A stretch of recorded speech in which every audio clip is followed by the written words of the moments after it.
Thank you for listening to the Business Blast podcast. So for all my listeners out there that have been wanting to do your own podcast, I'd like to introduce to you Anchor. Anchor is a one-stop shop for recording, hosting, distributing, and monetizing your podcast. So before I found Anchor, I had never actually done a podcast because all the research that I had gathered made it seem very complex. Then I found Anchor, and Anchor makes podcasting extremely simple. So if you want to do your own podcast, go to anchor.fm/start. I can't wait to hear your podcast. Welcome to the Business Blast podcast. I'm your host, Tyler Wagner. This episode is brought to you by Authors Unite. Authors Unite provides you with the support you need to finish your book. Best part is, after you finish your book, they take care of the entire publishing and marketing process 100% for you. So, if you want to become a successful author, make sure to check out authorsunite.com. Now, let's jump into the episode.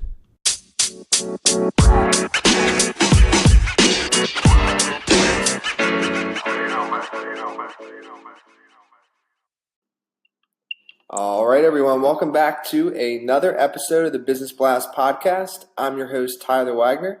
Today, I have Mila Thomas with us. She's a former leader and corporate trainer for the world's most successful company, turned space guru and business development extraordinaire, turned interior designer. So welcome to the show. Hi, good to be here. Great to have you on. So Mila, the first one that we ask on this show is, what is the best story from your life that has an underlying valuable message?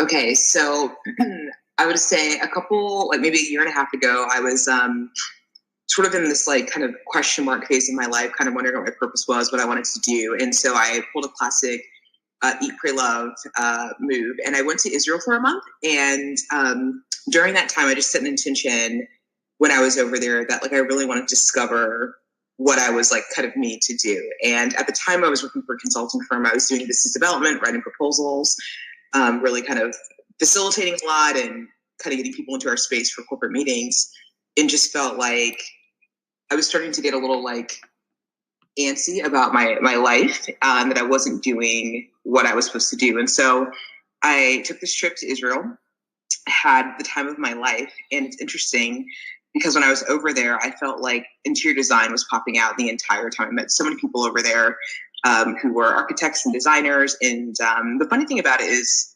so I live in Richmond, and I moved to Richmond about 13 years ago to pursue design. And I wanted to learn how to build and design furniture specifically. And life took a bunch of detours. So I worked for Apple for many, many years. And then I worked at a consulting firm. And so I think an underlying valuable message is, a lot of times we have these questions around what we were meant to do. And it's so funny because a lot of times those things are always within us. And I even reflect back on my childhood, and our family routine for Sundays was we would go to church, then we go to brunch, and then we'd walk around newly developed neighborhoods. Because we lived in Northern Virginia, so it was booming at the time. New houses were always popping up, and we would walk around homes together as a family and just look at the floor plan, and just kind of think about what we would do differently. It was our house. I think it's kind of illegal, but it was all in good fun. And so it's just interesting to see how design has always been with me. And like I said, life takes detours. So for anyone who's listening, who's just trying to figure out what's next or what they were meant to do, or what kind of brings them a lot of joy, I would say the answer is a lot of times not very far from you. And it won't be surprising. And then, so, you've got a lot of areas of expertise. So what is the most valuable piece of information we should know that's within one of your areas of expertise? Oh, man. I would say I'm going to pull back from my time when I was at Apple. So I was a leader there and a corporate trainer. And one of my bosses, his name is Khalil. He's fantastic. He's no longer at Apple, but I remember when I took my first leadership position ever there, and I was talking to him about it, and he was a mentor. And then later on in my time there, my direct boss. And one of the things he told me when I got my leadership position is he said, okay, let's just pause really quick. And I want you to know that in this leadership role, this is not about a title. This is not about pay. When you take on a leadership position, it's higher accountability. to yourself and to your team. And so when anything breaks down on your team, the first finger you point at is at yourself, and then the process or the infrastructure around you. And the last is actually, the people that you're leading. And I say that because, working at a consulting firm and just having a lot of experiences, our basic instinct is human survival. And so a lot of times when something breaks, it is in our human nature to want to blame somebody else. And I would say that piece of information, whether that be, in a business setting, in a group setting, in a family setting, to say, how do I pull back for a second and say, did this thing break because of my lack of communication? Was I unclear about something? Could I have done something differently? It really grew me as a leader, opposed to not having that thought process. A lot of times I feel like it's backwards. People want to point a finger at themselves, at their colleagues, and then maybe the process, and then maybe they'll get to themselves. But I'm glad that I got that information early on. And then if you could give your younger self one piece of advice, what would that be? It goes kind of to the favorite quote. It's by Oscar Wilde. And I would just say to myself, be yourself. Oscar Wilde says, be yourself, everyone else is taken. And just knowing that there will never be another Mila over the course of human history.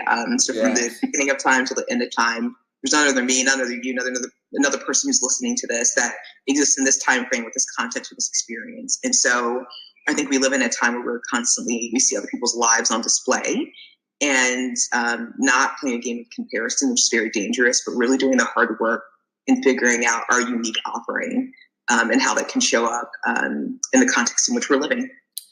And then, in your opinion, what is the key to happiness?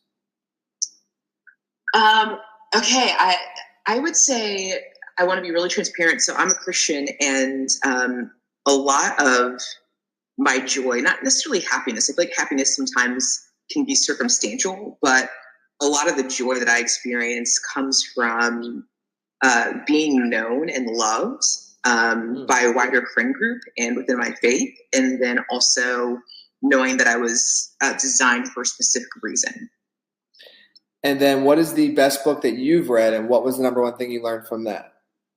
Yeah, okay, so I don't know if you've heard of it. It's a book called Essentialism. It's by Greg McEwen, and he essentially talks a lot about, in a busy time, how do you focus on the vital few over the trivial many? And so our lives can be full and they can be robust, and we feel like sometimes we're spinning our wheels and we're doing a bunch of things and it's accomplishing nothing. And so how do you really say, let's get down to the core essentials of what I want to be doing, and essentially kind of designing your life and saying, here's who I want to be, where I want to go, and how do I weed everything else out that is not kind of going towards that or bringing that thing to life. And so kind of getting lean on commitments and getting lean on the way that we busy ourselves, and really kind of focusing on the things that drive us to where we want to go. Mm.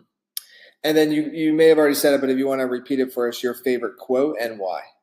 Yeah, it's the Oscar Wilde quote. It says, be yourself, everyone else is taken. And that's just encouraging everyone that's listening to this that you are an original, you're absolutely unique, and there'll never be another you over the course of time. And so, like I said, just do the hard work of figuring you out, and because you bring something so unique that no one else will bring over the course of human history. So that's why I love that quote. Well, listen, thank you so much for coming on. The last one I have for you before we let you go is, where can our audience best find you online? So right now it's on LinkedIn, so just Mila Thomas. But I'm working on my website that'll be heavily geared towards interior design, and it's just milathomas.com. Perfect. Thanks again for coming on. Yeah, thanks so much, Tyler.